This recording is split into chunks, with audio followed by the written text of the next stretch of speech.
Financial planning मध्ये 3 मार्क्ससाठी एकदम important असा क्वेश्चन आहे बोर्डसाठी.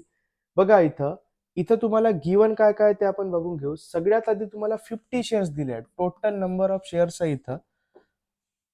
टोटल नंबर ऑफ शेअर्स आहे इथं 50 शेअर्स. याच्याशी काय लेणं देणं नाही आपला. त्यानंतर तुम्हाला फेस व्हॅल्यू दिली आहे. फेस व्हॅल्यू जी आहे शेअर्सची ते आहे 100 रुपीज. त्यानंतर तुम्हाला मार्केट व्हॅल्यू दिली आहे. मार्केट व्हॅल्यू जी आहे शेअर्सची ते आहे 80 रुपीज. फेस व्हॅल्यू म्हणजे होते की जेव्हा कंपनी एखादा शेअर काढते तेव्हा त्याची किंमत काय असते, आणि मार्केट व्हॅल्यू म्हणजे होते जेव्हा आपण तो शेअर किती रुपयात खरेदी करत आहोत. सो आपण 80 रुपयात खरेदी करत आहोत. त्यानंतर डिव्हिडंड दिला या क्वेश्चन मध्ये तुम्हाला. Dividend is equal to 20%. इथं तुम्हाला रेट ऑफ रिटर्न याला आपण एक्स कन्सिडर करू शकतो, याची व्हॅल्यू काढायची आहे. याच्यासाठी तुम्हाला एक फॉर्म्युला जो आहे चांगला तुम्हाला लर्न करायचा आहे. तो फॉर्म्युला आहे dividend upon market value is equal to rate of return divided by face value.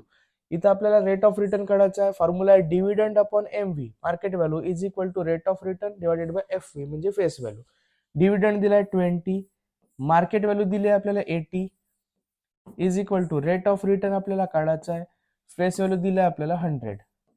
0 0 cancel, 2 1 जा 2, 2 4 जा 8. इथं आला 1/4 is equal to rate of return divided by 100.